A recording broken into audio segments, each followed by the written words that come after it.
மாண்புமிகு முதலமைச்சர் ஜோசப் விஜய் அவர்களின் 100வது நாள் ஆட்சி மக்கள் நல ஆட்சியாகவும் மாற்றத்தை நோக்கிய பயணமாகவும் வெற்றி நடை போடுகிறது. ஆச்சி மசாலா எந்த சமையலும் ருசி தேடும் ரகசியம் 20 ரூபாய். Holidays நாளே அது நம்ம GT Holidays தான். GT Holidays, South India's #1 travel brand. You know you are special when you're with GT Holidays. அண்ணாமலைக்கு முன் அண்ணாமலைக்கு பின்னு பாஜக பொலிவிழந்து கிடக்கிறது மாதிரி தெரியுது. அண்ணாமலைக்கு முன் அண்ணாமலைக்கு பின்னு தமிழக பிஜேபி அரசியலை பிரிக்காதீங்க. அண்ணாமலை மட்டும் இல்லை, எந்த ஒரு தனி தலைவரையும் குறிப்பிட்டு அப்படி சொல்ல முடியாது. அடிச்சிங்களே, சரி, மாணவர்கள் மேல கை வச்சிட்டீங்க. சரி, எங்களை அடிச்சதை கண்டிச்சீங்க. தமிழ்நாட்டுல ஒரு ஜென்சி புரட்சியில ஆட்சி அதிகாரமே மாறி இருக்குது.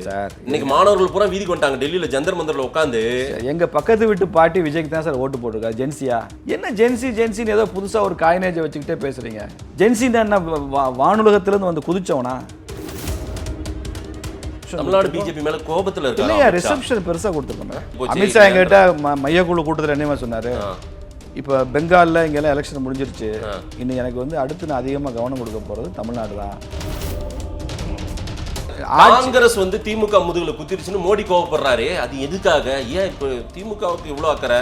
இந்த பக்கம் அப்பாவை காணணும்னு விஜய் அவர்கள் தேடினா உங்களுக்கு கோவம் வருது. அது என்ன?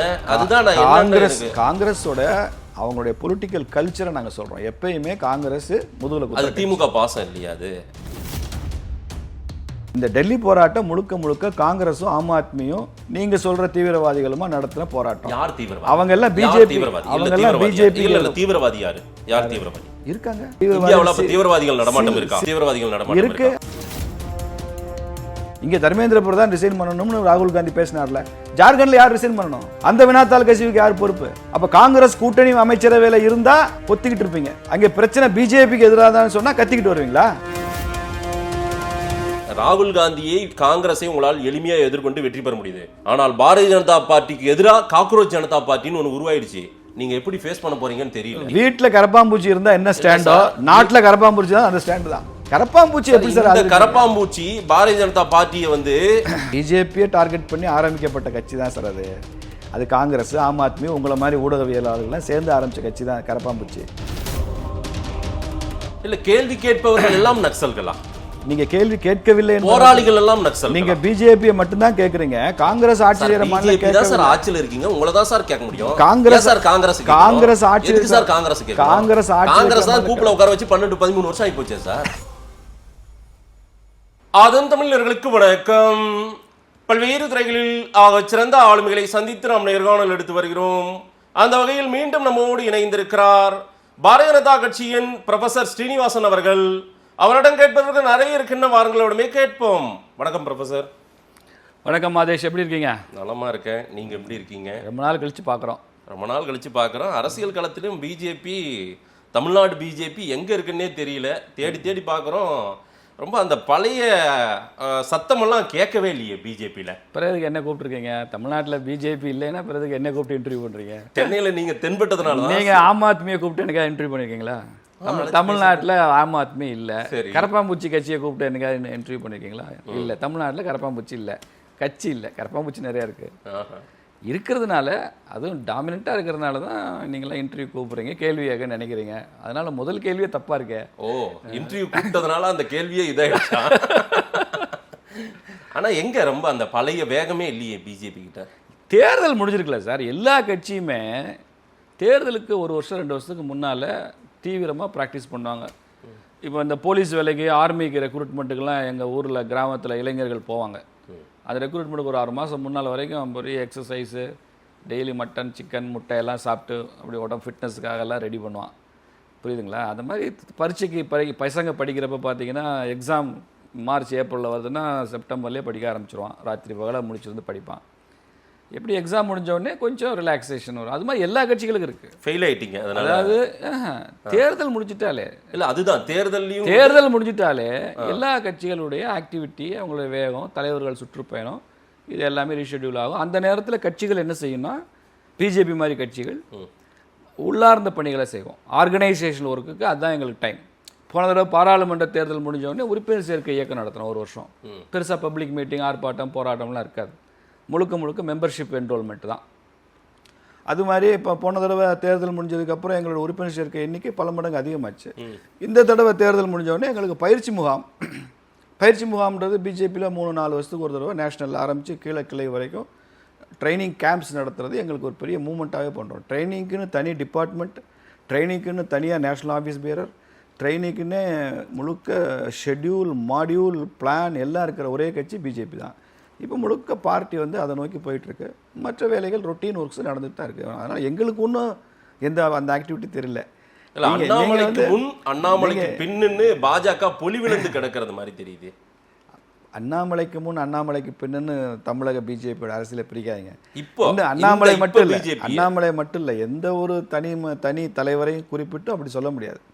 நீங்கள் இன்னும் சொல்ல போனால் இந்திய அரசியலில் பாரதிய ஜனசங்கம் வருவதற்கு முன், ஜனசங்கம் என்ற கட்சி வந்ததற்கு பின் வேணால் இந்திய அரசியலை பிரிக்கலாமே தவிர அதற்கு முன்னால் வேறு தலைவர்களை பற்றி சொல்ல முடியாது. இந்திய கவர்னன்ஸ், இந்திய அரசாட்சியில் மோடி அவர்கள் வருகைக்கு முன், மோடி அவர்கள் வருகைக்கு பின்னு இந்தியன் கவர்னன்ஸை பிரிக்கலாமே தவிர நீங்கள் அப்படிலாம் மற்ற எந்த நபரையும் எந்த தலைவரையும் வச்சு நீங்கள் அரசியலை கணிச்சு கூற முடியாது. டெல்லி பிஜேபி தமிழ்நாடு பிஜேபியை இது தேராதுங்க. இதுக்கு மேலே மற்ற ஸ்டேட்டில் நம்ம எஃபர்ட் போடுறோம், உழைக்கிறோம், எதையா ஒன்று தேருது, இங்கே ஒன்றும் வேலைக்கு ஆகாதுன்னு கைவிட்டாங்களோ? இங்கே பாருங்கள், பிஜேபியினுடைய ஆன்வர்டு மார்ச்னு ஒன்று இருக்குல்ல. நீங்கள் மோடி இந்தியாவில் பிரதமராக வரும்போது இன்றைக்கி இந்தியா முழுக்க பிஜேபி முதலமைச்சர்கள் அல்லது ப்ளஸ் அதுக்கு அடுத்த ஸ்டேஜில் என்டிஏ முதலமைச்சர்கள் எவ்வளோ பேர் இருந்தாங்க, இன்றைக்கி எவ்வளோ பேர் இருக்காங்க? என்டையர் நார்த் ஈஸ்டில் பிஜேபியோட இன்ஃப்ளூயன்ஸ் என்ன 12 வருஷத்துக்கு முன்னால், இன்றைக்கி என்ன? இன்றைக்கி எத்தனை மாநிலங்களுக்கு முதலமைச்சர்? இன்றைக்கி பெங்காலில் பிஜேபி கவர்மெண்ட்டு, ஒரிசாவில் பிஜேபி கவர்மெண்ட்டு, தெலுங்கானாவில் பிரதான எதிர்க்கட்சி, பாண்டிச்சேரியில் 2வது முறை ஆட்சி, மகாராஷ்டிராவில் சிவசேனாவுடைய துரோகத்தில் விட்டு போன ஆட்சியை திரும்ப மீட்டெடுத்திருக்கோம் இல்லையா? இப்போ பீகாரில் பிஜேபி முதலமைச்சர், எல்லாம் டெல்லியில் எத்தனை வருஷம் கழிச்சு ஆம் ஆத்மியை ஓட விரட்டிட்டு பிஜேபி. தமிழ்நாடு நான் என்ன சொல்கிறேன், அந்த ஆன்வர்டு மார்ச், அந்த ஆன்வர்டு மார்ச்சில் சவுத் இந்தியாவை பொறுத்த வரைக்கும் நாங்கள் ஆட்சிக்கு ஆட்சியில் வர வாய்ப்பு இருக்கிற மாநிலங்களாக 2 இருக்குது, பாண்டிச்சேரியும் கர்நாடகாவும் இருக்குது. ஷார்ட்லி வரக்கூடிய சட்டமன்ற தேர்தலில் தெலுங்கானாவில் ஆட்சியை பிடிக்க போகிறோம். மொத்தம் 6 மாநிலம் சவுத்தில். கேரளாவில் எங்களுடைய இம்ப்ரூவ்மெண்ட்டை வந்து ரொம்ப மார்க்கபிள் போயிட்டே இருக்குது. ஒரு எம்பி ஜெயித்தோம், 2 முனிசிபல் கார்பரேஷன் ஜெயித்தோம். இன்றைக்கி திருவனந்தபுரம் மேயர் பிஜேபி மேயர். அது மாதிரி இப்போ சட்டமன்றத்தில் 3 எம்எல்ஏக்கள் கேரளாவில் போயிருக்கோம். ஆந்திராவில் கூட்டணியில் ஆட்சியில் இருக்கோம். அது மாதிரி தமிழ்நாட்டினுடைய இதுவும் அந்த நிச்சயமாக வரும். தமிழ்நாட்டினுடைய சிறப்பு என்னன்னா, ஒரு தடவை பிஜேபி ஆட்சிக்கு வந்துட்டா அதுக்கப்புறம் 50 வருஷம் நாங்கள் தான் ஆட்சி. நீங்கள் அதுக்கான சூழல் அப்பயும் வயதான காலத்தில் நீங்கள் பிஜேபி எதிர்த்து இப்படி ஆங்கராக உட்காந்து நீங்கள் கேள்வி எடுத்து தான் இருக்க போறீங்க. அப்போ உங்களுக்கு ஒரு 90 வயசு. அந்த ஆன்வர்ட் மார்ச்ல வந்து உங்களால இப்போ அந்த ரேடார்ல பிஜேபி தமிழ்நாட்டில் இல்லையா? இது இன்னும் அந்த கன்னியாகுமரி அந்த tail end of the mother India வரைக்கும் எல்லாமே பிஜேபி ரேடார்ல இருக்கு. இல்ல பல முயற்சிகள் செய்து உங்களுக்கு லாபம் அறுவடை பரவாயில்லைங்க. இங்கே பாருங்க, தமிழகத்தில் பிஜேபியின் வெற்றி தவிர்க்க முடியாது. இப்போ ஒரு 50 வருஷம் கழிச்சு வந்துருமா? ஆகட்டுமே. எம்ஜிஆர், புரட்சி தலைவர் எம்ஜிஆர் பாடியிருக்காருல ஒரு 1000ல் ஒருவன் சினிமாவில், அந்த பாட்டு ஞாபகம் இருக்கா உங்களுக்கு? 1000 ஆண்டுகள் ஆகட்டுமே நம் பொறுமையின் பொருள் மட்டும் விளங்கட்டுமேன்னு பாடியிருக்காருல சார். ஒரு கட்சியினுடைய ஜேர்னியில் நீங்கள் விஜய் மாதிரி ஒருத்தர் கட்சி ஆரம்பித்து அவர் வாழ்க்கைக்குள்ளேயே அவர் முதலமைச்சர் ஆகணும், அவங்க அந்த அத்தனை அதிகாரத்தையும் அவங்க பார்க்கணும், பயன்படுத்தணும்னு நினைக்கிற கட்சிக்கு தான் சார் அவங்க அதிகாரத்துக்கு ஆசைப்பட்டு ரொம்ப வேகமாக செயல்படுவாங்க. அந்த நிறுவனர் அவர் வாழ்க்கை காலத்திலே நடக்கும்னு நினைக்கிறேன். பிஜேபி மாதிரி சித்தாந்த அடிப்படையில் உள்ள கட்சி. நாங்கள் எல்லா இடத்துலையும் அவரோட ஆன்வர்ட் மார்ச் தொடர்ந்து கொண்டே இருந்தால் கூட சில இடங்களில் பிஜேபியினுடைய வெற்றி தாமதப்படுது. தமிழ்நாட்டில் இங்கே பாருங்க, தமிழ்நாட்டில் பிஜேபியின் வெற்றியை நீங்கள் தாமதப்படுத்த முடியும், ஆனால் தவிர்க்க முடியாது. அதுதான் இன்னொரு 75 வருஷம் 100 வருஷம் ஆகட்டும் சார். பிஜேபி அதை பற்றி எங்களுக்கு கவலையே இல்லை சார். எங்களுக்கு ஆகட்டும், 75 வருஷம் இல்லை, 75 மாசத்துக்குள்ளேயே ஆட்சி மாற்றம் வரும். சரி, ஒரு பிரான்ச் தமிழ்நாட்டில் இருக்கட்டும் பிஜேபி அப்படின்னு நினைக்கிறாங்களோ டெல்லி? அப்படிதான் இதை வந்து ஆப்ரேட் பண்ணிட்டு இருக்காங்களோ? அதெல்லாம் இல்லை. டிவிகேன்றது it's a new untested phenomena. சரி, அது இந்த அரசியலில் புதுசாக, இந்த தேர்தலில் புதுசாக அது எந்திரிச்சு வந்ததுனால மக்கள் வந்து திமுக மேலே உள்ள கோபத்தில் விஜய்க்கு ஓட்டு போட்டிருக்கான். அவனுக்கு எது கரெக்டான கட்சின்னு தெரியாமல் மக்கள் மாற்றி ஒரு சினிமா பாப்புலாரிட்டி, ஒரு கிளாமரஸ் ஃபேஸு, இவரை நம்புவோம் அப்படின்னு சொல்லி போட்டிருக்காங்க. இது எத்தனை நாளைக்கு நீடிக்குன்னு பார்ப்போம். எம்ஜிஆர் அவர்களே 77 ஆட்சியை பிடிச்சார்ல. எம்ஜிஆர் 80லையும் அவர் தான் வந்தார். 80ல் அவர் ஆட்சிக்கு வந்ததுக்கு பெரிய காரணமாக இருந்தது அவர் ஆட்சி கலைக்கப்பட்டது. ஆனால் 80 பாராளுமன்ற தேர்தலில் ஏடிஎம்கே தோற்றுச்சா இல்லையா? 2 சீட்டு தான் ஜெயித்தோம். 77ல் ஜெயிச்சு ஆட்சிக்கு வராரு. 80ல் தோற்று 2 எம்பி தான் ஜெயிக்கிறாங்க. திரும்பி 81, 82 நடந்த உள்ளாட்சி தேர்தலில் அதிமுக தோற்குது. எம்ஜிஆர் இருக்கும்போது, அவர் முதலமைச்சராக இருக்கும்போது, முதல்வராக தான் தொடர்ந்து 3 தடவை வந்து ஆட்சிக்கு வந்தார். பார்லிமெண்ட் எலெக்ஷனில் தோற்றுருக்கிறாரு, உள்ளாட்சி தேர்தலில் தோற்றுருக்கிறார் எம்ஜிஆர். அதனால எம்ஜிஆரை விடவும் பெரிய பாப்புலாரிட்டி உள்ள ஒரு விஜய் நான் நினைக்கவில்லை. பார்க்கலாம். இல்ல விஜயால கூட வந்துட முடியுது. திமுக அதிமுக வேண்டாம். தமிழ்நாட்டு அரசியலில் வர முடியும். தமிழ்நாட்டு அரசியலையும் ஆந்திர அரசியலும், அங்கே அரசியலும் சினிமாவும் பின்னி பிணைந்தவை. இந்தியாவிலேயே இந்த 2 மாநிலங்கள் தான் சினிமா வேற அரசியல் வேற என்று மக்கள் தரம் பிரித்து பார்ப்பதில்லை. அது சரியா தவறான்ற முடிவுக்கு நான் போகல. ஏன்னா மக்கள் தீர்ப்பு மகேசன் இல்ல ரைட். நான் கேக்குறது தமிழ்நாட்டு அரசியல்ல பிஜேபியால ஏன் வரவே முடியறது இல்ல? அதான் சார் இந்த தடவை அது விஜய் இந்த தடவை இல்ல, எந்த தடவையும் வர முடியலையே. அதனால உங்களால எந்திரிக்க முடியலையே, பேச முடியலையே, நீங்களும் என்னென்னமோ பண்ணி பாக்குறீங்க. அதனால என்ன அதான் இங்க நம்ம வந்து மேலும் மேலும் நம்ம திமுக அதிமுகவே பின்னுக்கு தள்ளப்பட்டு சொல்லிடுறேன். திமுக அதிமுகவே 58 வருஷமா மாறி மாறி தமிழ்நாட்டுல அதிகாரத்துல இருந்தவங்க அவங்களே பின்னாடி போயிட்டாங்க. நீங்க எல்லாம் எங்க இருக்கீங்கன்னே தெரியாத அளவுக்கு நீங்கள் கற்பனையே செய்து பார்க்க முடியாத மேற்கு வங்காளத்துல ஜெயிச்சிருக்கோம்னு சொல்றேன். கற்பனையே செய்ய முடியாத வடகிழக்கு மாநிலங்கள்ல ஜெயிச்சிருக்கோம்னு சொல்றேன். சரி, பஞ்சாப்ல அடுத்த தடவை ஆம் ஆத்மி ஆட்சி வராது, பிஜேபி ஆட்சி வர்றதுக்கு அதிக வாய்ப்பு உருவாயிட்டு இருக்குன்னு சொல்றேன். தெலுங்கானால வரப்போகுதுன்னு சொல்றேன். தமிழ்நாட்டிலே வரும். தமிழ்நாட்டுல கற்பனையே செய்ய முடியாது போல தெரியும். கிரிக்கெட் வீரர் ஒரு கிரிக்கெட் கற்பனையே செய்ய முடியாது போல தெரியும். உங்க ஆசை, உங்க ஆசையை என் மேல திணிக்காதீங்க. நாங்கள் வருவோம்னு சொல்லணும். தாமதம் ஆகிறதே தவிர இது தவிர்க்க முடியாது. 100% தவிர்க்க முடியாது. பிஜேபி தமிழகத்தை ஆளப்போவது நிச்சயம். அப்பாவை காணோம்னு முதலமைச்சர் அங்கே சொல்றாரு. உங்களுக்கு கோவம் வருது. உங்க தலைவர் திரு நயினார் நாகேந்திரன், எங்களுக்கு அதில் ஒன்றும் கோவம் இல்லையா? நேற்றுக்கு அவரு ஒரு சர்ச்சை பேச்சா அவர் பேசுறாரு. அது தேவையா? திமுக மேல திடீர்னு என்ன கரிசனம்? திமுக உங்களுக்கு எதிரி, ஆனாலும் ஒரு கரிசனம் திடீர்னு நயினார் நாகேந்திரன் அவர்களுக்கு ஒரு கரிசனம் இருக்குது. இதை பற்றி நயினார் அவர்களே அவர் வந்து தெளிவாக விளக்கமும் கொடுத்துட்டார். இது வந்து இன்டென்ஷனல் கிடையாது, இதை தப்பாக பல பேர் பயன்படுத்துகிறாங்கன்னு சொல்லிட்டார். தலைவரே சொன்னதுக்கப்புறம் அதில் விவாதம் வைக்க நான் விரும்பல. ஆனால் நான் வேறு ஒரு கோணத்தில் இதை சொல்ல விரும்புகிறேன். எங்கள் மாநில தலைவர் ஐயா நயினார் நாகேந்திரன் பொறுத்த வரைக்கும் அவரோட க்ளோஸாக பழகி பார்த்தவங்களுக்கு தெரியும். He is one of the finest gentleman in Tamil Nadu politics. அவ்வளவு சாஃப்ட் நேச்சர், யாரையும் குறை சொல்லாமல், யாரையும் குற்றம் சொல்லாமல், கடிந்து பேசாத, கட்சி நிர்வாகிகள்லாம் அரவணைத்து செல்கிற ஒரு தலைவர். அவரே பதவி ஏற்கும்போது சொன்னார், நான் வந்து புயல் மாதிரி இல்லை, நான் தெண்டல் மாதிரியான ஒரு தலைமை தான் கொடுப்பேன் அப்படின்றது அவர் முதல் நாள் பதவியேற்ற அன்னைக்கு அதை பதிவு செஞ்சு இருக்கிறார். ஒரு ஜென்டில்மேன், அதில் ஒன்றும் சந்தேகம் கிடையாது. எல்லா கட்சி தலைவர்களிடம் அவருக்கு நல்ல அன்பு இருக்குது, பாசம் இருக்குது, எல்லாருடைய மரியாதையும் பெற்றிருக்கிறார். தமிழன் தலைநிமிர யாத்திரை ஒன்று நடத்தினார்ல, அதில் நான் பார்த்துருக்கேன். அவர் அந்த யாத்திரை போகிற இடங்கள்ல எல்லா கட்சிக்காரங்களும் அவங்களை பார்க்க வருவாங்க. அந்த கீழ்மட்டத்தில் உள்ளவங்க திமுக காரங்களே பார்க்க வருவாங்க, காங்கிரஸ்காரங்க பார்க்க வருவாங்க, பண்ணையார்னு கூப்பிடுவாங்க அவர் உரிமையாக. அதனால் அப்படிப்பட்ட ஒரு தலைவர். அவர் வந்து இந்த மாதிரி திமுகவினுடைய 3ஆம் தர பேச்சாளர்கள் மாதிரி பேசுகிற பேச்சாளர் இல்லை. இப்போது முதலமைச்சருடைய தாயாரை பற்றி விமர்சனம் பண்ணிட்டார்னு ஒரு சர்ச்சை இதை வச்சுக்கிட்டு டெவலப் ஆகுது. அந்த ஸ்பீச்சில் அவர் யாருடைய பெயரையும் குறிப்பிடலை, யாரை பற்றியும் பேசலை. இப்படி ஒரு ஆட்சி இருக்குது அப்படின்னு தான் சொன்னாரே தவிர குறிப்பிட்டு பேசவில்லை. ஆனாலும் அதை பற்றி அவரே விளக்கம் கொடுத்துருக்கிறார். இது மிஸ்இன்டர்பிரட்டடு. நான் தாய்மையை மதிக்கிறேன், தாய்நாட்டை மதிக்கிறேன், தாய்மொழியை மதிக்கிறேன், தாயை மதிக்கிற பண்பு இருக்குன்னு அவரே சொல்லினதுக்கப்புறம் அந்த விஷயத்தை விட்டுறணும். நான் போட்டு எதிர்கேள்வி வைக்கிறேன். எடப்பாடி பழனிசாமி அவர்களது தாயாரை பற்றி திமுகவில் மிக முக்கிய அரசியல்வாதி என்ன பேசினார்? எடப்பாடியார் அதை வந்து ஒரு பொதுக்கூட்ட மேடையில் பேசி கண்ணீர் விட்டு அழுதார், எங்கள் அம்மாவை பற்றியெல்லாம் அப்படி பேசுகிறாங்க அப்படின்னு சொல்லி.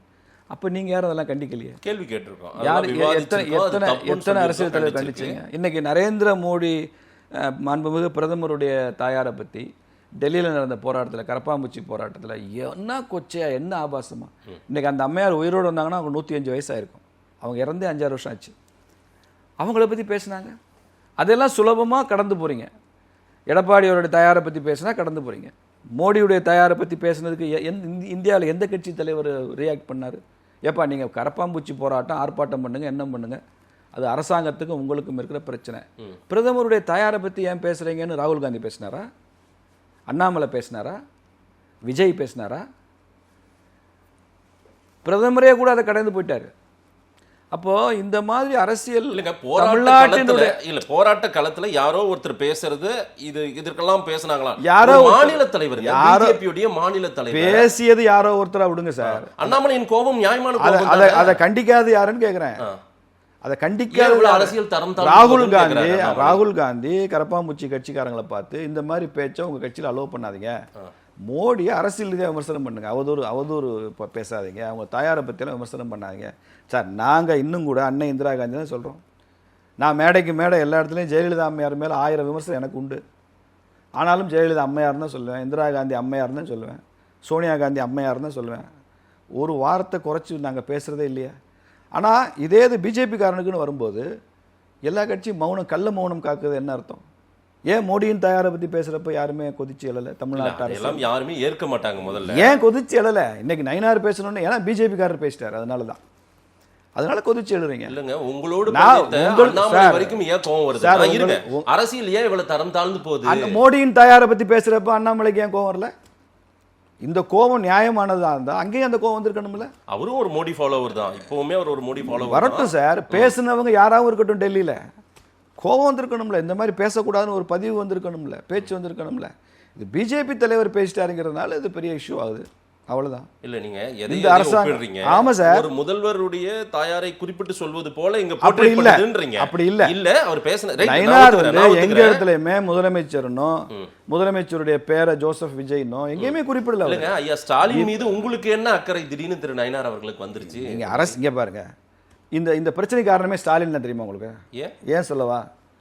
நீங்கள் கலைஞர் முதலமைச்சராக இருக்கும்போது சரி, கட்சி தலைவராக இருக்கும்போது சரி, எங்கேயுமே என் மகன் ஸ்டாலின்னு சொல்லியிருக்கிறாரா?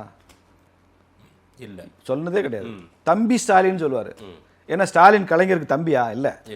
எல்லாரையும் கட்சியில் எப்படி ட்ரீட் பண்ணுறாரோ, தம்பி தம்பின்னு சொல்கிறாரோ, அதே மாதிரி ஸ்டாலினையும் தம்பி ஸ்டாலின்னு சொல்கிறார். தம்பி அழகிரின்னு தான் சொல்லுவார், என் மகன் அழகிரின்னு சொல்ல மாட்டார். ஆனால் 5 வருஷம் ஸ்டாலின் முதலமைச்சராக இருந்தார்ல, மூச்சுக்கு மூச்சு என்ன சொன்னார்? இந்த முத்துவேல் கருணாநிதியின் மகன், முத்துவேல் கருணாநிதியின் மகன், அப்படி தானே பேசினார். அப்போ நீங்கள் கருணாநிதியினுடைய மகன்கிறதுலாம் நீங்கள் பெருமை போடுறீங்களே தவிர, கருணாநிதியினுடைய தலைமைக்கு கீழே வேலை செஞ்ச ஒரு திமுக தொண்டன்கிறதுல உங்களுக்கு பெருமை இல்லைல்ல. அப்படி இப்படி நீங்கள் ஒரு கல்ச்சரை வளர்த்து வச்சதுனால தான் இன்றைக்கி விஜய் வந்து எங்கள் அப்பாவை காணோம்னு உங்கள் அப்பா அப்பான்னு பேசுகிறாரு. ஆதவ அர்ஜுன் மார்டின்ட்ட இவ்வளோ கோடி பணம் வாங்கினா உங்கள் அப்பாவை போய் கேளுங்கிறாரு. உதயநிதி ஸ்டாலின் எந்திரிச்சு உங்கள் மாமனார் ஏன் கொடுத்தாருன்னு கேட்குறாரு. சார், இதுவும் அரசியல். விஜய் அவர்களே முதலமைச்சர் பொறுப்பில் இருந்து அது மாதிரியான கமெண்ட்டை தவிர்த்துருக்கணும். நீங்கள் ஸ்டாலின் மேலே 1000 விமர்சனம் இருந்தாலும் 5 வருஷம் எதிர்க்கட்சி தலைவராக இருந்தவர், 5 வருஷம் முதலமைச்சராக இருந்தவர், அவரை பற்றி அப்படிப்பட்ட அது அவையிலே இல்லாத ஒருத்தரை பற்றி அந்த விமர்சனம் தேவையில்லை. அதான் அந்த திடீர் அக்கறை உங்களுக்கு ஏன் வருதுன்னு கேட்குறோம். யாரா இருந்தாலும் அப்படிதான் சார். நாங்க ஏன் ஒரு சில பில் எல்லாம் பாஸ் பண்ண வேண்டியது பாருங்க, நாங்க அதெல்லாம் கிடையாது. அதனால ஒரு பாசாங்கு காட்ட ஆரம்பிச்சிருக்கீங்க. அதெல்லாம் கிடையாது. நாங்க நயினார் அவர்கள் கிட்ட சொல்லி வச்சிருக்காங்க, டெல்லி பிஜேபி விடுதலை கொஞ்சம் ஒரு பாசாங்கு காட்டுங்க, நமக்கு தேவை இருக்குது. விடுதலை புலிகள் இந்தியாவில் வந்து நிகழ்த்திய மிகப்பெரிய படுகொலை எது?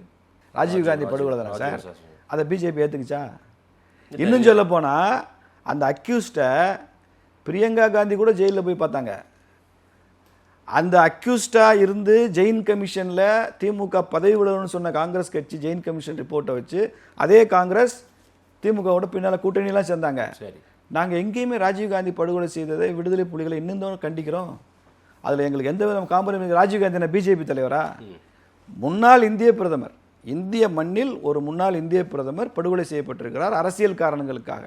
அதை ஏற்றுக்க முடியாதுல்ல. இந்திரா காந்தி அம்மையார் படுகொலையில் அந்த குற்றவாளிகளுக்கு ஆதரவாக மிகப்பெரிய வக்கீல் ராம்ஜெத் மலானி ஆஜரானார். அவரை கட்சி சென்சூர் பண்ணிச்சு. நீங்கள் பிஜேபியில் கட்சியில் பொறுப்பில் இருந்துட்டு இந்திரா காந்தி அசாசினேஷனில் அக்யூஸ்டுக்கு ஆதரவாக போகக்கூடாதுன்னு சொல்லிச்சு. அப்போ அவர் என்ன வாதம் எடுத்தாருன்னா, நான் வந்து அட்வொகேட்டு, என்கிட்ட யார் வர்றாங்களோ அவங்க தரப்பு நியாயத்தை நான் நீதிமன்றத்தில் சொல்கிற உரிமை ஒரு வழக்கறிஞருக்கு உண்டு, இதில் கட்சிக்கு இதுக்கு சம்பந்தம் இல்லை அப்படின்னு சொன்னாங்க. அது கட்சி ஏற்றுக்கல, பார்ட்டி சென்சூர் பண்ணிச்சு அவங்கள. இந்திரா காந்தி என்ன பிஜேபி தலைவரா? அது மாதிரி ஸ்டாலின் வந்து சென்னை மேயராக இருக்கும்போது கலைஞரை கைது பண்ணாங்கல்ல, ஜெயலலிதா அம்மையார் கலைஞரை கைது பண்ணி ஜெயிலில் அடித்தாங்க. எதிர்த்தோம், கடுமையாக எதிர்த்தோம். இப்போ ஜெயலலிதா அம்மையாருக்கு பிஜேபி மேலே என்ன கோபம்? கலைஞர் ஆட்சியை கவிழ்க்கணும், வாஜ்பாய் பிரதமர் ஆகிட்டார், திமுக ஆட்சியை கவிழ்த்துருங்கன்னு சொன்னாங்க. நாங்கள் கவிழ்க்க முடியாதுன்னு சொன்னதுனால தான் அவங்க ஆட்சிக்கு கொடுத்த ஆதரவு வாபஸ் வாங்கினாங்க. அப்போ எங்களுக்கு கூட்டணி அதிமுக கூட தானே, அம்மையார் கூட தானே கூட்டணி. வரலாறுலாம் திமுகவின் தேவை பிஜேபிக்கு இருக்குது, அதனால ஒரு பாசாங்கு காட்ட வேண்டிய தேவை இருக்கும். அப்படி கிடையாது. நாங்கள் எல்லா கட்சியும் கூப்பிட்டு தான் பேசுகிறோம். டீலிமிட்டேஷனை பற்றி என்ன திமுகவை பற்றி மட்டுமா பேசணும், காங்கிரஸையும் கூப்பிட்டு தான் பேசுகிறோம். எல்லாரும் ஆதரவு கொடுங்கன்னு தான் சொல்கிறோம் சார். டெமோக்ரஸிங்கிறத மெஜாரிட்டின்னு மட்டும் புரிஞ்சக்கூடாது. டெமோக்ரஸிங்கிறது ஒரு பக்கம் நம்பர் கேம்ல மெஜாரிட்டி, இன்னொரு பக்கம் கன்சென்சஸ். ஒரு கருத்தொற்றுமை ஏற்பட்டு எல்லோருமாக அதை சேர்ந்து செய்வதுதான் முழுமையான ஜனநாயகம். வெறும் மைனாரிட்டி மெஜாரிட்டின்னு நம்பரை வச்சு தீர்மானிக்கிற ஜனநாயகம்ங்கிறது பார்ஷியல் டெமோக்ரஸி தான். நாங்கள் என்றைக்குமே அந்த அப்ரோச்சில் போகிறோம், இன்க்ளூசிவ் அப்ரோச். இது ஒரு நல்ல விஷயம் செய்கிறோம், திமுக ஆதரிங்க, அண்ணா திமுக ஆதரிங்க. இப்போ தாவேகாவுக்கு எம்பி இருந்தால், மேலே ஒரு வேளை ராஜ்யசபா எம்பியோ ஒரு எம்பியோ ஏதாவது இருந்திருந்தா தாவேகாவே நீங்கள் ஆதரிங்கன்னு தான் சொல்லியிருப்போம். எங்களுக்கு என்ன கஷ்டம்? திமுக எதிரியா நண்பனா? எப்போ? இப்போ வருங்காலத்தில் பாரதிய ஜனதா கட்சிக்கு திமுக எதிரி தான், அதில் ஒன்றும் சந்தேகமே கிடையாது. எங்களுக்கு அரசியல் கட்சிக்கு எதிரி தான். Okay. But Modi as a prime minister அவர் வந்து மாற்று எதிர்க்கட்சி காங்கிரஸ் முதலமைச்சர்களோட டீம் இந்தியான்னு தானே சொல்கிறாரு. கம்யூனிஸ்ட் முதலமைச்சர் இருந்தாங்கல்ல நேற்று வரைக்கும். அரசியல் ரீதியா கேட்குறேன் சார். சார். ஆட்சி இதெல்லாம் வேணாம் சார். நீங்கள் ரொம்ப கொச்சப்படுத்தாதீங்க. மோடி சொல்கிற டீம் இந்தியாவை கொச்சப்படுத்தாதீங்க. டீம் இந்தியான்னு என்ன அர்த்தம்னா, மத்தியில் ஒரு வலிமையான பிரதமர், அந்த தேசத்தினுடைய வளர்ச்சிக்காக எல்லா மாநில முதலமைச்சர்களும் அவர்கள் எந்த கட்சியை சார்ந்தவர் இருந்தாலும் தேச நலன் கருதி ஒருமித்த பயணத்தை மேற்கொள்வது அப்படிங்கிறது தான் டீம் இந்தியா. சரி. அந்த மோடி சொல்கிற டீம் இந்தியாவில் மார்க்சிஸ்ட் கட்சி முதலமைச்சர் இருக்காரு, காங்கிரஸ் கட்சி முதலமைச்சர் இருக்காங்க. அவங்க சேர விரும்புறாங்களா விரும்புறாங்க? அரசியல் எதிரின்னு சொல்லிட்டேனே சார், உங்களுக்கு என்ன குழப்பம்? டெல்லியும் மோடி அமித்ஷாவும் திமுகவை எதிரியா தான் திமுக எதிரி தான். ஆனால் ஆட்சி என்று வரும்போது நாங்கள் எல்லா கட்சிகளுக்கும் ரீச் ஆகி இன்க்ளூசிவா பண்ண தான் விரும்புவோம். காங்கிரஸ் கட்சியினுடைய ஆதரவு உட்பட எங்கள் மசோதாக்களுக்கு ஆதரவு கேட்போம். லாவகமா பேசுறேன்னு வேண்டாம், நீங்க தான் குழம்பிக்கிறீங்க சார். நான் குழப்பல. நீங்க குழம்பிய கேட்டு இந்த நேயர்கள் குழம்பிக்கிற கூடாதுன்றது தான் விஷயம். ஆட்சியையும் அரசியல் நான் திரும்பி சொல்றேன். நான் ஆட்சியையும் காங்கிரஸ் வந்து திமுக முதுகுல குத்திருச்சுன்னு மோடி கோவப்படுறாரு. அது எதுக்காக? ஏன் இப்ப திமுகவுக்கு இவ்வளவு அக்கறை? இந்த பக்கம் அப்பாவை காணணும்னு விஜய் அவர்கள் தேடினா உங்களுக்கு கோவம் வருது. அது என்ன? அதுதான் காங்கிரஸோட அவங்களுடைய பொலிட்டிக்கல் கல்ச்சரை நாங்க சொல்றோம். எப்பயுமே காங்கிரஸ் முதுகுல அது திமுக பாசம் இல்லையா? அது திமுக மேல அக்கறை இல்லையா? எங்க காங்கிரஸ் தப்பு செஞ்சாலும் அப்படிதான் சொல்லியிருக்கோம். சந்திரசேகர் ஆட்சியை கவுத்தாங்க காங்கிரஸ். சந்திரசேகர் ஜனதா கட்சியை உடைச்சிட்டு போனவர் தான். ஆனாலும் காங்கிரஸ் விமர்சனம் பண்ணத்தானே செஞ்சோம். எந்த மாநிலமாக இருந்தாலும் சரி, நண்பர்களை கதற விடுவது, காலில் விழ வைப்பது, அவர்களை சமயம் பார்த்து அவங்க கழுத்தை அறுத்து விடுவதுங்கிறதெல்லாம் காங்கிரஸ் கட்சியினுடைய அரசியல் கலாச்சாரம். தேவைக்கு பயன்படுத்திக்கிறது பிஜேபி இல்லையா? தேவைக்கு பயன்படுத்தி எங்கேயாவது ஒரு கட்சியை நாங்கள் தேவைக்கு பயன்படுத்தி கலட்டி விட்டோம்னு ஒரு உதாரணம் சொல்லுங்க. நாங்கள் தான் சில கட்சிகளால் விக்டிமைஸ் ஆயிருக்கமே தவிர நாங்கள் எந்த கட்சியும் விக்டிமைஸ் பண்ணதே இல்லையா. சிவசேனாவோட கூட்டணி வச்சது யாரு? பிஜேபி. தேர்தலுக்கு முன்னால் வரைக்கும் சிவசேனா பிஜேபி கூட்டணி. தேர்தல் முடிஞ்ச உடனே சிவசேனா காங்கிரஸோட போய் தான் ஆட்சி அமைச்சாங்க. பிஜேபி ஏற்றுக்க மாட்டேன்னாங்களா? Single largest party BJP. Shiv Sena BJP தான் ஆதரவு தெரிவிச்சிருக்கணும். அப்போ துரோகம் இழைத்த கட்சி சிவசேனா, துரோகத்திற்கு ஆளான கட்சி யாரு? பிஜேபி. அப்படி தான் நடந்துச்சு. மாயாவதியை சிஎம் ஆக்கணும். ரெண்டு வருஷம் நீங்கள் சிஎம், 2 வருஷம் பிஜேபி சிஎம் சொல்லி தான் அண்டர்ஸ்டாண்டிங். 2 வருஷம் அவங்க சிஎம் இருக்கிற வரைக்கும் இருந்தாங்க. பிஜேபி டேர்ன் வரும்போது பிஜேபியோட உறவை கலட்டிட்டு போயிட்டாங்களே. அதே ஃபார்முலாவை குமாரசாமி கர்நாடகாவில் பண்ணாரா இல்லையா? இன்னைக்கு பீகாரில் சிங்கிள் லார்ஜஸ்ட் பார்ட்டி யாரு? பிஜேபி. ஆனால் நேற்று வரைக்கும் நிதிஷ்குமாருடைய ஆளுமைக்காக அவரை முதலமைச்சராக போட்டு அவர் சின்ன கட்சியாக இருந்தாலும் நாங்கள் நடத்தினோம்ல. நாங்கள் எப்பயும் கூட்டணி கட்சிகளுக்கு ஃப்ரெண்ட்லியாகவும் அவங்களுடைய நலன்களுக்கும் பிஜேபி நலன்களுக்கும் முரண்பாடு இல்லாமல் தான் போகிறோம். இதில் நாங்கள் தான் ரொம்ப விக்டிமைஸ் ஆகிருக்கோம். ஆனால் மற்ற கட்சிகள் எல்லாம் காங்கிரஸ்னால விக்டிமைஸ் ஆயிருக்கு. அவங்க தான் சரண் சிங் ஆட்சியை கவுத்தாங்க, அவங்க தான் சந்திரசேகர் ஆட்சியை கவுத்தாங்க, அவங்க தான் தமிழ்நாட்டில் எம்ஜிஆர் ஆட்சியை டிஸ்மிஸ் பண்ணாங்க, கலைஞர் ஆட்சியை 2 தடவை டிஸ்மிஸ் பண்ணாங்க, கேரளாவில் ஈகே நாயனார் ஆட்சியை டிஸ்மிஸ் பண்ணாங்க. எத்தனை மாநில அரசுகளை எத்தனை முறை கலைத்திருக்கிறது காங்கிரஸ், யோசிச்சு பாருங்க. காங்கிரஸ் இந்த நாட்டுக்கு துரோகம் பண்ண கட்சி சார். ஒவ்வொரு வாய்ப்பு கிடைக்கும் போதும் அந்த வாய்ப்பை பயன்படுத்தி நாங்கள் காங்கிரசின் துரோகத்தை அம்பலப்படுத்துவது எங்கள் பொறுப்பு. அவ்வளவுதான். டீலிமிட்டேஷன் பில்லுக்கு உங்களுக்கு திமுகவினுடைய அந்த 22 எம்பியை வச்சு தான் பிஜேபி கணக்கு போட்டுட்டு இருக்காங்க. எப்படி அதை பாஸ் பண்றதுக்கு இவங்களோட தேவை இருக்குன்றாங்க. அப்படின்னும் போது அதை பயன்படுத்திக்கிறீங்களா? ஆதரவு கேட்பீங்களா? அதெல்லாம் நடக்குமா சார்? நான் திருப்பி சொல்றேன், காங்கிரஸோட ஆதரவே கேட்போன்றேன். இப்போ திமுக ஆதரவு கேட்போம். காங்கிரஸ் ஆதரவு கொடுக்காது. திமுக ஆதரவு கொடுக்க மாட்டேன்னு சொல்லிட்டு போக வேண்டியதான். ஆதரவு கேட்குறோம், எல்லா கட்சிகிட்டையும் கேட்குறோம், திமுகட்டையும் கேட்குறோம். எங்களுக்கு இந்த ஆதரவு இல்லை, எங்களுக்கு இந்த இதில் உடன்பாடு இல்லைன்னு சொல்லிட்டு போங்க. உங்களை யார் தடுத்து? சபாநாயகர் வைத்த அந்த டீ பார்ட்டியில் கனிமொழி எம்பி அவர்கள் கலந்துருக்காங்க. என்ன மெசேஜ் அது? அது சும்மா ஒரு பரஸ்பரமான ஒரு டீ பார்ட்டி தானா, இல்லை வேற ஏதாவது அரசியல் இருக்கு? தமிழ்நாடு அரசியல் தான் சார். ஒருத்தருக்கு ஒருத்தர் பார்த்தா முகத்தை திருப்பி சார். இந்தியா கூட்டணி பங்கேற்கலாங்க, திருப்பிட்டு போவோம். இல்லை நான் கேட்குறேன், புரிஞ்சுக்கோங்க சார், தெளிவுபடுத்துங்க சார். இந்தியா கூட்டணி பங்கேற்கல, ஆனால் கனிமொழி எம்பி மட்டும் பங்கேற்கிறாங்க. அதுதான் என்ன? திமுக இந்தியா கூட்டணியில் இல்லை. அப்போ பிஜேபி கூட்டணியா? இல்லையே, அவங்க நடுநிலை தான் இருக்காங்க. இந்தியா கூட்டணி விட்டு வெளில வந்துட்டாங்க. ஒண்ணு இந்த பக்கம் அவங்க இருக்கணும், இந்த பக்கம் இருக்கணும். தமிழ்நாட்டுல காங்கிரஸ் கட்சி விஜய் ஆதரித்த பிறகு திமுக இந்தியா கூட்டணி கூட்டங்களில் கலந்து கொள்வதில்லை. சரி, இந்தியா கூட்டணி தான் அந்த டீ பார்ட்டியை பாய்காட் பண்றாங்க. இவங்க இந்தியா கூட்டணியில் இல்லாதவங்க போயிருக்காங்க. ஆனா உங்களோட உட்காந்து டீ சாப்பிடுறாங்கன்னா அது என்ன? அதனால என்ன? அதனால என்ன? அது நாளைக்கு ஒரு நட்பா, ஒரு நெருக்கமா, ஒரு உறவா? அப்படிலாம் நீங்க ஆசைப்படுறீங்க. இல்ல ஆசைப்படல, நீங்க ஆசைப்படுவீங்க. விருப்பம் அப்படி இருக்குன்னு இல்ல நினைக்கிறேன். சார், உங்க ஆசை அந்த மாதிரி இருக்கான்னு நான் கேட்கறேன். It is up to DMK to decide, up to national party to decide. எனக்கு என்ன தெரியும். அதனால இது திமுக தான் முடிவு எடுக்கும். ரொம்ப முக்கியமான கேள்வி சார். மோடியின் சரிவு தொடங்க ஆரம்பிச்சிருச்சா? ஒரு 30 வருஷமா உங்களுடைய தேசிய தலைவர் பிஜேபி நிதின் நபீன் ஜெயிச்சா, அவங்க அப்பா எல்லாரும் ஜெயிச்ச ஒரு தொகுதியை பிரசாந்த் கிஷோர் கிட்ட விட்டுருக்கீங்க. அப்புறம் காக்ரோச் ஜனதா பார்ட்டி போராட்டத்தின் வாயிலா, இளைஞர்கள் போராட்டத்தின் வாயிலா ஒரு மினிஸ்டரை வந்து நம்ம டிராப் பண்ற அளவுக்கு போயிருக்குன்னா மோடிக்கு வீழ்ச்சி தொடங்கி விட்டது. நிதின் நபீன் அவர்கள் அந்த தொகுதி அவர் எம்பி ஆயிருந்ததுக்கு அப்புறம் அந்த தொகுதி காலியாச்சு, எலெக்ஷன் இருந்துச்சு. அந்த தொகுதியினுடைய தன்மை என்னன்னா, நிறைய படித்தவர்கள், middle class and above votes அதிகமான ஒரு தொகுதி அந்த தொகுதி. அந்த தொகுதியில் கட்சியை விடவும் ஆளுமைகளுக்கு முக்கியத்துவம் இருக்கிற ஒரு தொகுதி அந்த தொகுதி.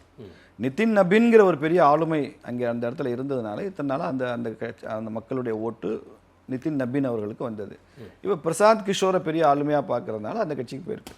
பிஜேபி 30 வருஷமா ஜெயிச்ச ஒரு தொகுதி, அது பிஜேபிக்காக விழுந்த வாக்குல இண்டிவிஜுவல் நிதின் நபீன்ற ஒரு நபர், அவங்க அப்பா அப்படிதான் விழுந்திருக்கு. பிஜேபிக்கு அரசியல் பிளஸ் ஆளுமை தான் சார். சார், பிஜேபி அங்க ஸ்ட்ரென்த்தா இருந்துச்சா இல்லையா? இது எதிர்காலம் இது வரைக்கும் இப்பயுமே ஸ்ட்ரென்த்தா தான் இருக்கு. பிஜேபி ஜீரோ ஓட் தோத்து போச்சு. ஜீரோ ஓட் வாங்கி தொடர்ச்சியா ஜெயிச்ச ஒரு தொகுதியில தோத்து இருக்கு பாருங்க.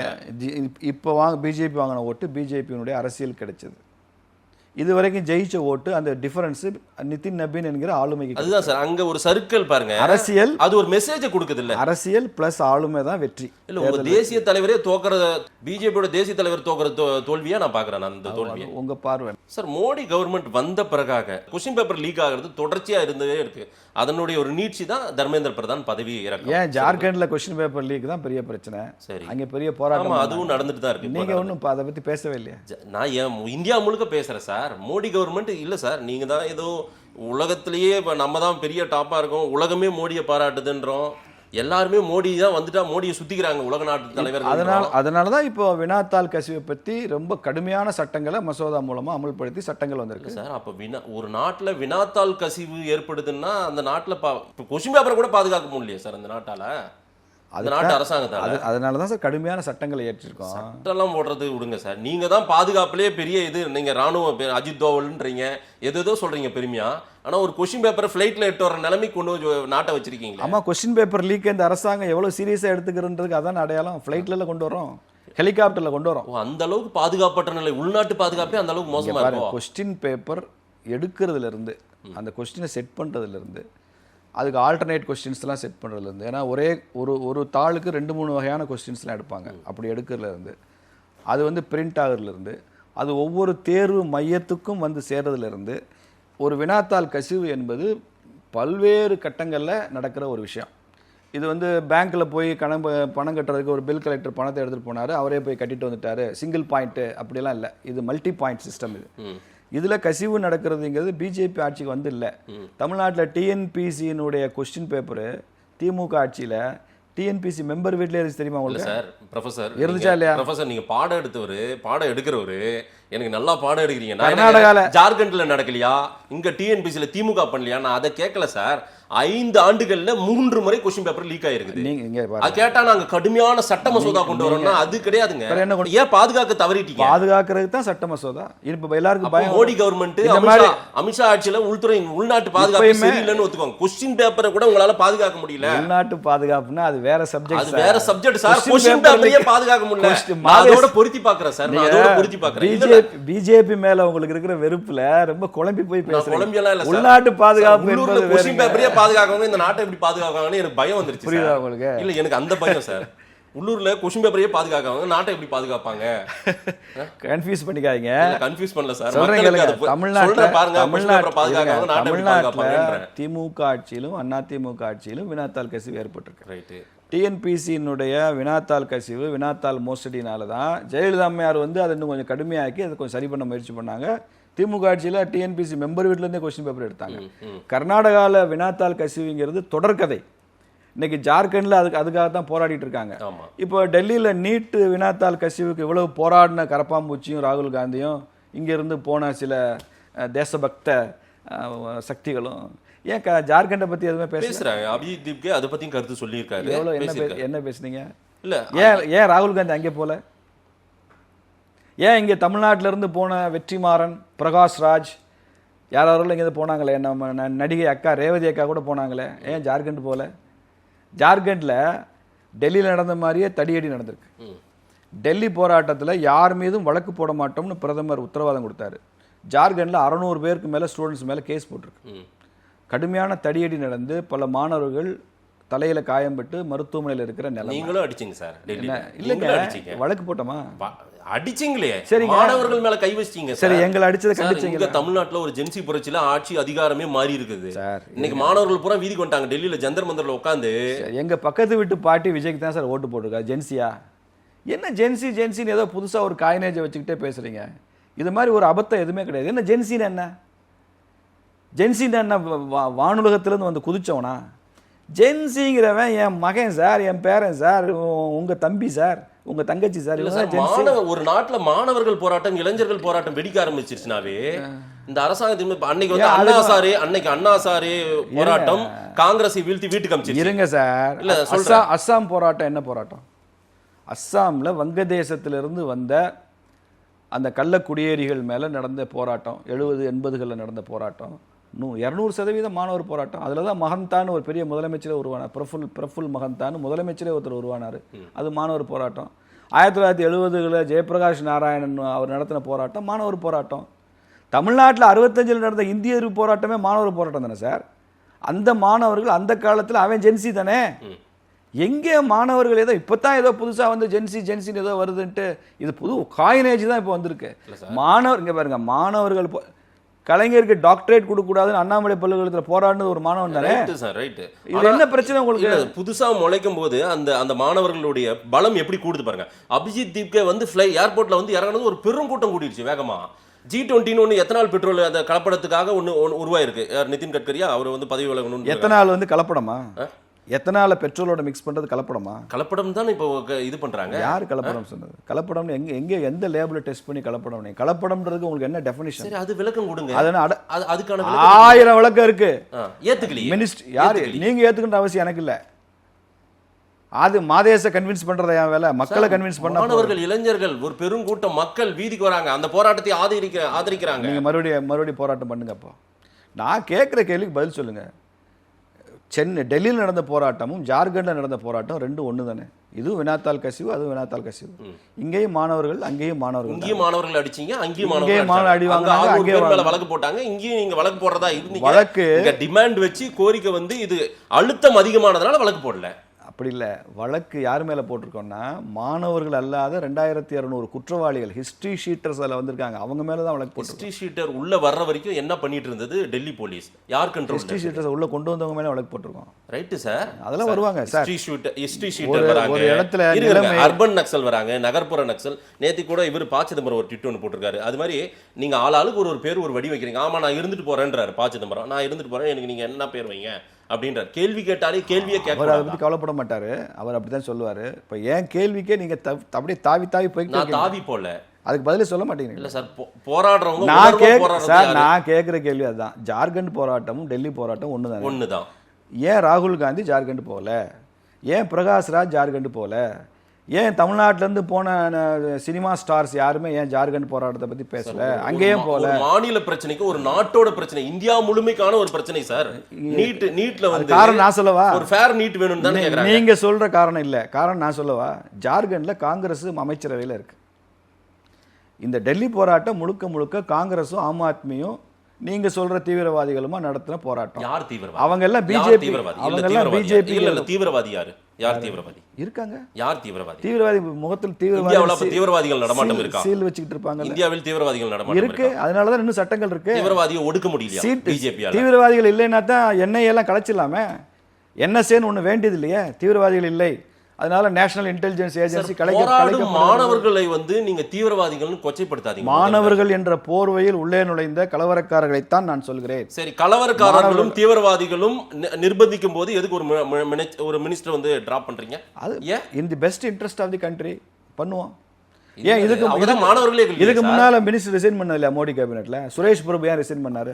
இது சுரேஷ் பிரபுன்னு ஒரு அமைச்சர் இருந்தாரு, மகாராஷ்டிராக்காரர், மோடி கேபினெட்ல இருந்தார்ல, அவரே ரிசைன் பண்ணாரு.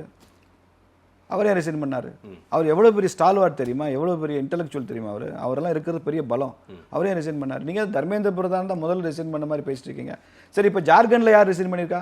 ஜார்க்கண்ட்ல யார் ரிசைன் பண்ணணும் ராகுல் காந்தி சொன்னாரு? சொல்லுங்க.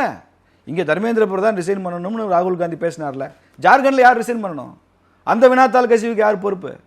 அப்ப காங்கிரஸ் கூட்டணி அமைச்சரவையில இருந்தா பொத்திக்கிட்டு இருப்பீங்க. அங்கே பிரச்சனை பிஜேபிக்கு எதிராக தான் சொன்னா கத்திக்கிட்டு வருவீங்களா? Is it not something nonsense in Indian politics? உங்க குரல் எங்க?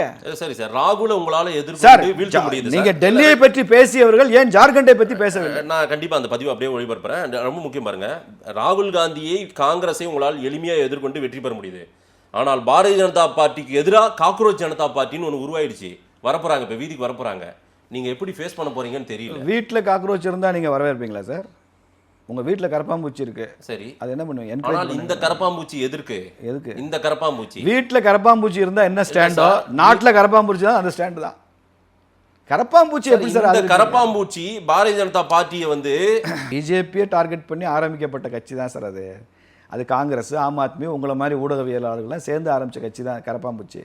ரொம்ப நாள் கேள்வி கேட்கறாங்க, அவ்வளவுதான். உங்களை அகற்றணும்ன்றது அவங்களோட திட்டம் கிடையாது. கேள்வி கேட்கறீங்கல்ல? ஆமா. ஏன் கேள்வி என்னன்னா, அந்த கேள்வி ஏன் காங்கிரஸ் கேட்க மாட்டேங்கிறேன்றத என் கேள்வி. காங்கிரஸ் ஆட்சியில எங்க இருக்கு? ஜார்க்கண்ட்ல அவன் தானே சார் ஆட்சி. ஒரு மாநில இஷ்யூவை கொண்டு வந்து நீங்க உங்களோட பொருத்தி பேசாதீங்க சார். அப்ப நீங்க பிஜேபி முழுமைக்கு ஆளக்கூடிய கட்சிகிட்ட கேள்வி கேட்டா அப்ப தமிழ்நாடு பிஜேபி திமுக பண்றது கேக்குறீங்க. அப்புறம் ஜார்க்கண்ட்ல முக்தி மோர்ச்சா நடக்குது. நீங்க தமிழ்நாட்டுல பிஜேபி பத்தி 1000 கேள்வி கேட்டு தான் இந்த இன்டர்வியூ துவங்குனீங்க. இது ஒரு மாநிலம்னு விட்டுட்டீங்களா? தமிழ்நாட்டை விட்டுட்டா நீங்க கேள்வி கேட்க ஆரம்பிச்சீங்க.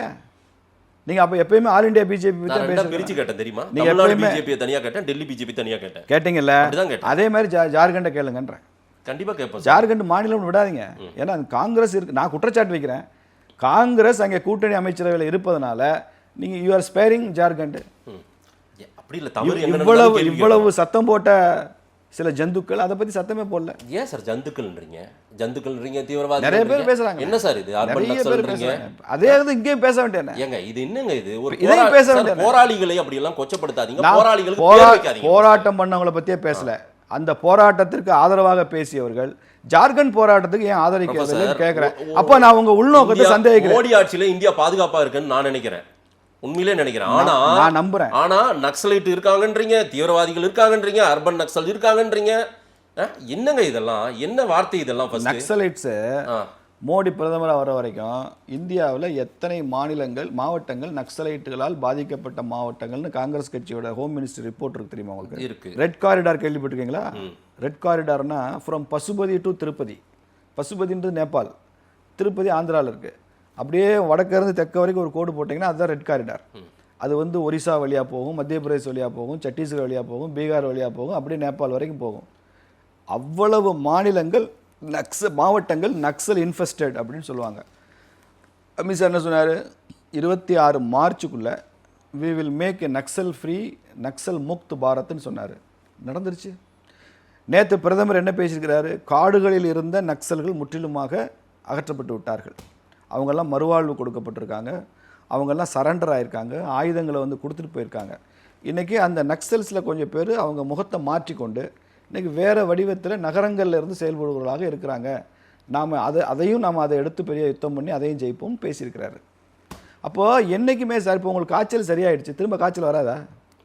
வரும்ல. அது மாதிரி ஒரு பிரச்சனை, சமூக தேசிய பிரச்சனை என்பது என்னதான் நீங்க சப்ரஸ் பண்ணாலும் அதனுடைய ட்ரேசஸ், மிச்ச சொச்சங்கள் அங்கங்கே இருக்கத்தான் செய்யும். தீவிரவாதிகளே இல்லைன்னா தான் போலீஸ். இப்போ தமிழ்நாட்டில் குற்றங்களே நடக்கலைன்னு சொன்னா பிறகு போலீஸ் ஸ்டேஷன் இல்ல. கேள்வி கேட்பவர்கள் எல்லாம் நக்சல்களா? நீங்க கேள்வி கேட்கவில்லை. போராளிகள் எல்லாம் நக்சல். நீங்க பிஜேபியை மட்டும் தான் கேக்குறீங்க. காங்கிரஸ் ஆட்சி செய்யற மாநில கேட்க சார் ஆட்சியில் இருக்கீங்க, உங்களை தான் சார் கேட்க முடியும். காங்கிரஸ் ஆட்சி எதுக்கு சார் காங்கிரஸ் தான் கூப்பிட உட்கார வச்சு 12-13 வருஷம் ஆகி போச்சு சார். காங்கிரஸ் ஆட்சியில் இருக்கிற மாநிலங்களில் காங்கிரஸை கேளுங்கன்றேன். அதை கேட்க மாட்டேங்கிறீங்களே. சார் நாங்க உங்களை கையை நீட்டி கேட்டா நீங்க கையை அங்க திருப்பி விடுறீங்க. உங்க கையே பாரபட்சம் பார்க்குற கையா இருக்கு. உங்க கையே நேர்மையா நடந்துக்கல. கை தான் காங்கிரஸ் சின்னமே கை தான். சார் உங்களோடு பயணித்த திரு அண்ணாமலை அவர்கள் அவருக்குமே கோபம் வந்துருச்சு சார். என்னங்க எந்த வளர்ச்சி இல்லை, மாணவர்களுக்கு வேலை வாய்ப்பு இல்லை, பிரச்சனை வந்துருச்சு, எல்லாமே அவர் இஷ்யூவா அவரும் பாருங்க எல்லாம் பார்த்துட்டு தான் இது தேராது போல, இது இங்க வேணாம் போல அப்படின்னு தனி ஒரு ரூட்டுக்கு போய் அது விஜயில் அவர் பேசணும். தமிழ்நாட்டில் மாணவருக்கு வேலை வாய்ப்பு இல்லைன்னா விஜய் கட்சியினுடைய தேர்தல் இருக்கையில் எவ்வளோ வேலை வாய்ப்பு கொடுப்போம்னு எப்படி எவ்வளோ சொல்லியிருக்காங்க. இப்போ 100 நாள் ஆட்சிக்கிறீங்க, எவ்வளோ பேருக்கு வேலை வாய்ப்பு கொடுத்துருக்காங்க? இல்லை இத்தனை பேருக்கு வேலை வாய்ப்பு கொடுக்கல, ஆனால் கொடுக்குற திட்டம் என்னன்னு சொல்லியிருக்காங்க. மோடி அரசாங்கம் என்ன செஞ்சீங்கன்னு கேட்குறாரு அவர். மோடி அரசாங்கம் அவர் சொல்லவே இல்லை. நான் கேட்குறேன், அதை டீகோட் பண்ணுறேன். நான் டீகோட் பண்ணுறேன், நீங்கள் டீகோட் பண்ணுங்க. அண்ணாமலை அப்படி சொல்லல. அவர் சொல்லாதது சொன்னாருன்னு சொல்லாதீங்க. அவர் அப்படி சொல்லலை. அவர் பொதுவான பிரச்சனைகள் சொல்கிறாரு.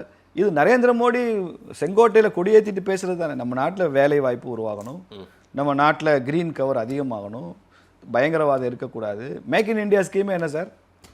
மேக் இன் இந்தியா ஸ்கீம் என்ன? இந்தியாவில் வந்து முன்னால் மேட் இன் இந்தியான்றது பெருமையாக சொன்னோம். இப்போ வந்து மேக் இன் இந்தியா இங்கே வந்து பண்ணுங்கன்னு சொல்கிறோம். இதெல்லாம் வேலை வாய்ப்பு உருவாக்குறது தான்.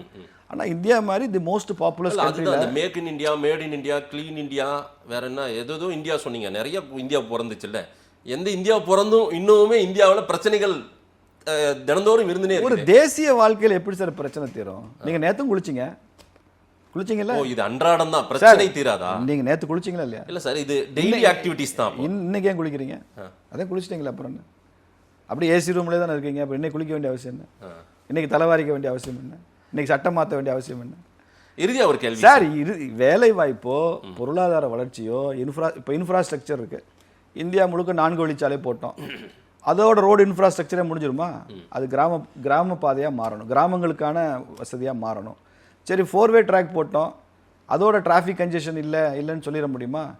இப்போ நான் மதுரையிலேருந்து சென்னை வர்றதுங்க ஒரு 5 வருஷத்துக்கு முன்னால் என்னால் 5 மணி நேரத்தில் வந்துட முடியும் 4-வே. அப்போல்லாம் பெருமையாக இருந்துச்சு. இப்போ அதே 4-வே ட்ராக் தான் இப்போ 8 மணி நேரம் ஆகுது. என்ன காரணம்னா டிராஃபிக்கு. அப்போ என்ன ஆகும்னா கொஞ்ச நாள் கழிச்சு இது 6-வேயாக மாறும், 8-வேயாக மாறும். இது வந்து எண்ட்லெஸ் சார், வானமே இல்லை. நீங்கள் வேலை வாய்ப்பு கொடுக்கறது, பொருளாதார வளர்ச்சி, மகளிரை மேம்படுத்துதல், சமூக ரீதியான பின்தங்கிய மக்களை உயர்த்தி விடுதல், பயங்கரவாதத்தை ஒழித்தல், எல்லைகளை வந்து பாதுகாப்பாக வைத்தல், குடிநீர் பிரச்சனை, எல்லாருக்கும் நல்ல குடிநீர் கொடுக்கணும், எல்லாருக்கும் அடிப்படை மருத்துவ வசதி இருக்கணும், கல்வி கொடுக்கணுன்றதெல்லாம் எண்ட்லெஸ் ட்ரீம். அதை நோக்கி ஒரு அரசாங்கம் பயணித்து கொண்டே தான் போவோமே தவிர என்றைக்குமே ஒரு இடத்துல அந்த அரசாங்கம் நாங்கள் இதை செஞ்சு முடிச்சிட்டோம் அப்படின்னு இன்னும் 100 வருஷம் ஆனாலும் எந்த கட்சி ஆட்சி வந்தாலும் உலகத்தின் எந்த நாட்டிலையும் சொல்ல முடியாது. அது கண்டினியூஸ் ப்ராசஸ். உங்களுக்கு அந்த சின்சியாரிட்டி இருக்கா, உங்களுக்கு அதில் கமிட்மெண்ட் இருக்கான்றதான் முக்கியம். அமித்ஷா அவர்கள் திருவண்ணாமலை வந்திருந்தார்ல, வழிபாட்டுக்கெல்லாம் வந்திருந்தார். அந்த சமயத்தில் தமிழ்நாடு லீடர்ஸ் யாருமே கூட பக்கத்தில் இருந்த மாதிரியே தெரியல. யாரு கிட்ட வராதீங்க, உங்களால் எந்த யூஸ் இல்லை, கிளம்புங்கன்ட்டாரா இப்படி? அவர் வந்தது கோயிலுக்கு சார். அதுதான் சார், ஒரு புரோட்டோகால். தமிழ்நாடு பிஜேபி லீடராவது பக்கத்துல இருந்தார். ஏர்போர்ட்ல எல்லாம் ரிசீவ் பண்ணாங்கல்ல. இல்ல கூட யாரையுமே பக்கத்துல கார்ல ஏத்திக்கல, அந்த மாதிரி நிகழ்வுலாம் அதெல்லாம் கடந்த காலங்களில் பார்த்துருக்கோம். அவர் வந்தது பியூரா கோவில் விஷயம். பல தலைவர்கள் அவங்க பர்சனலா பல்வேறு விதமான அணுகுமுறையோட கோயிலுக்கு வருவாங்க. இப்போ நானே கோயிலுக்கு போனா தனியா காலை நேரங்களில் கோயிலுக்கு போறதை விரும்புவேன், தனியா இருக்கிறத விரும்புவேன். ஏன்னா அது ஒரு கான்டெம்ப்ளேட்டிவா நான் அதை பண்ணணும் சார். அது ஒரு புரோட்டோகால். அந்த நேரத்துல ஒரு புரோட்டோகால் இருக்கு சார். புரோட்டோகால்லாம் கிடையாது. இருக்கு தமிழ்நாடு லீடர் வந்து பிஜேபி லீடர் கூட பக்கத்துல. அரசாங்க நிகழ்ச்சியில புரோட்டோகால் இருக்கு, அரசியல் நிகழ்ச்சியில புரோட்டோகால் இருக்கு. நாளை அன்னைக்கு வந்து ஒரு பிஜேபி பொதுக்கூட்டத்தில் அமித்ஷா அவர்கள் பேசியிருக்காருன்னா பக்கத்துல மாநில தலைவர் தான் உட்கார்ந்துருப்பாரு, அந்த பக்கம் மத்திய அமைச்சர். உண்மையிலேயே அது இருந்திருக்கணும். அது என்னன்னு தெரியல, அந்த பிரசன்ஸ் எல்லாம் மிஸ் ஆகுது. ஏர்போர்ட்ல முறையாக தமிழ்நாடு பிஜேபி ரிசீவ் பண்ணியிருக்கோம், ஆரவாரமாக வரவேற்பு கொடுத்துருக்கோம்.